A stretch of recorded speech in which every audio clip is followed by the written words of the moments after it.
Well, hello there. This is Virtual's Chess Noob, learning and having fun with chess. Now, in today's game, I'm going to talk about a commonly available middle game tactic, the Greek gift sacrifice. Now, this is available on many different types of openings. It's a common sort of tactical pattern. Now, I personally had never really thought about it or analyzed it deeply, but it was available in this game, and I kind of don't, pull it off. But when I analyzed it, I've sort of realized there's a couple of patterns here which are really worth learning. Now, the Greek gift refers to the Trojan horse. So in the Odyssey, Odysseus builds his wooden horse after the siege of Troy. The Trojans think that they've won the war, that the Greeks have sort of decided to abandon the siege. But of course, Greek warriors were hidden inside the wooden horse and made use of the horse brought into the city by the Trojans to enter the city and fundamentally win the war. Now let's have a look at this. Let's have a look at this game. I've got the white pieces, and I'm going to focus mostly on the pattern. So I'm going to go through the rest of it fairly quickly. E4, B6. My opponent decides to play Owen's defense. So as typical, opening principles, take the full center. Now here, sort of like a hyper-modern setup, attacking that pawn. Well, need to defend the pawn, develop the knight. Here, develop the other knight if you can. Now trying to pin that knight to the king, so that is no longer defended. Well, need to defend that again. So bishop here to defend the pawn. Here, attacking that pawn as well. And this is the first part where we're out of theory. So I thought, look, why not just attack the knight? But according to Stockfish, the best move is to defend the pawn with the knight like this, and also potentially unpinning that knight at the same time. So I push forward anyway, they move across, and here I now unpin with bishop, and this was a mistake by the opponent. They should have captured because if they, let's move back, if they do capture, capture back, capture back, capture back, I end up with double pawns, and so that's potentially good for black.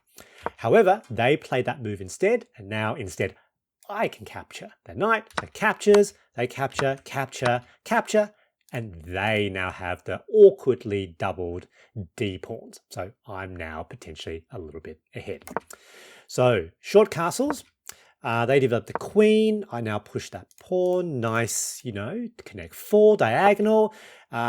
They move their knight here, and here I decide to look, basically trap it on that side. I didn't want the knight really to go here. And one of my thoughts was, I actually quite like their black pawn on D5 because it blocks off that diagonal, and the bishop, their black bishop, of course, cannot take their own pawn. So that really limits the mobility of that piece.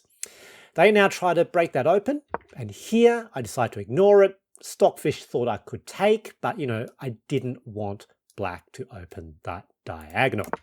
And now they short castle kingside as well. You can see Stockfish calls that a mistake, and it's a potential mistake because of this potential sacrifice, this bishop capturing the pawn on h7, which is what the Greek gift sacrifice is. So here I decide to move my queen first, and now you can see Stockfish calls that a mistake again.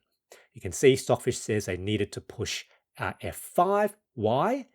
Because they needed to block the Greek gift sacrifice pattern. Now here I was thinking about doing this. I was thinking about taking, because I know about the Greek gift sacrifice, but I couldn't quite calculate the line because I wasn't really sure of the pattern. So in this position, I actually moved back. You can see Stockfish says, need to take the pawn. Let's see what that looks like. And this is a pattern well worth learning. So in this position, where you've got the queen that's potentially able to get onto the h-file, where you have the knight in this position, potentially, also having an attack on that position. We can now take the bishop, whack h7, opening up the h-file with check. If king captures, we now have knight forward with check.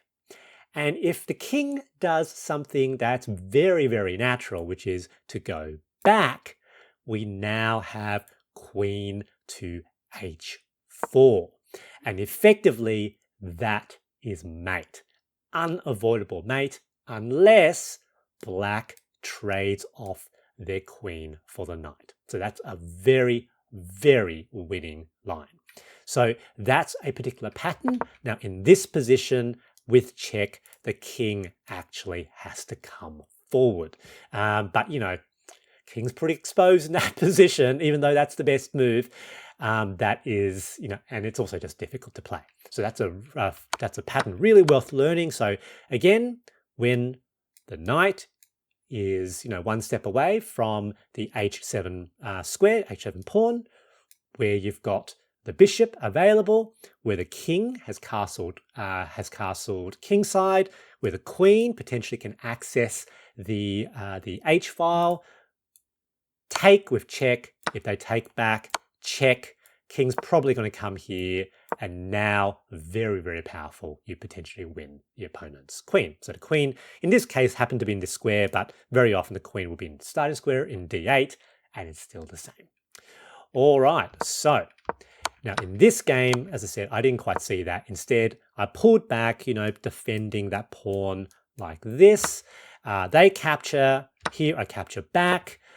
Here they decide to, you know, make an attack for the rook. That all makes sense.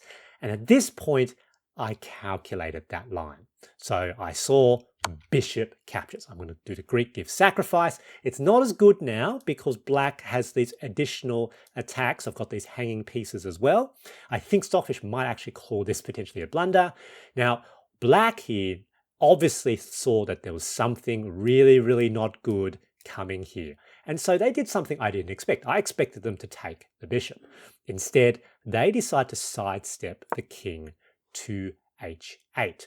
And this is actually a serious mistake because now I can move my knight forward, and now black decided to try to attack the knight. A very natural move. You can see they actually needed to move the g-pawn to create an escape square for the king, because at the moment the king has nowhere to go.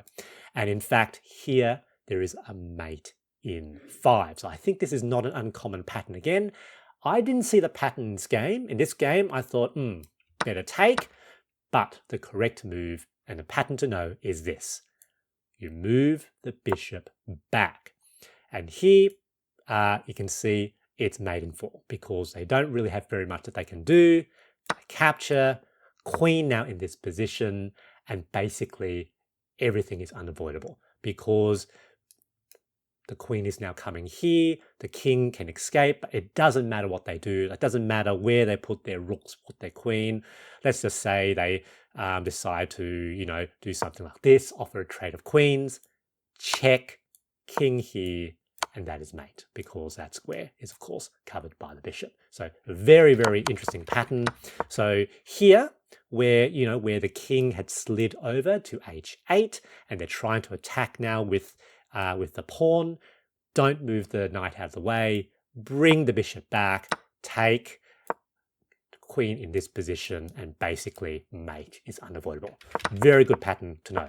Now, as I said, I didn't see that in game. I took, and in fact, in this position, I soon have major trouble. So basically, black has defended the position. Now I still play okay here, so that was a good move. So they can't take the knight because I'll take back. Everything is defended. The king is relatively trapped. Here, offering a trade of queens. I move my queen out of the way. Here they whack my rook.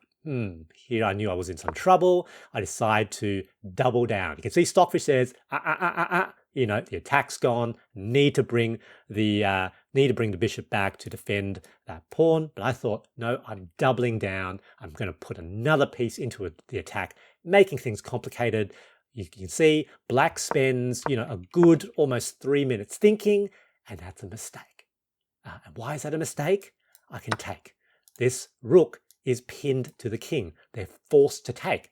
Captures, and now I've got a royal fork. So win the queen. Now they sort of bring their bishop back, you know, looking at potentially doing a, you know, that would be a back rank mate. You can see Stockfish says before you move the bishop, move the move the rook first because there's the opportunity for a discovered attack with mate. But I can potentially avoid that even if they move that move by moving my f pawn. Here I find the right move. Obviously, I need to find a way out of back rank mate, so I push the pawn forward. Now black makes the wrong move. They captured my knight with the pawn, and now I've got another fork. Captures the rook. Another fork now. King and pawn. Emotional damage! And here, emotional damage. Good game. GG. My big takeaway from this game is to learn the Greek gift sacrifice patterns. It's a fantastic tactical attacking line that not uncommonly becomes available in the middle game. I hope you enjoyed this video, and thanks for watching.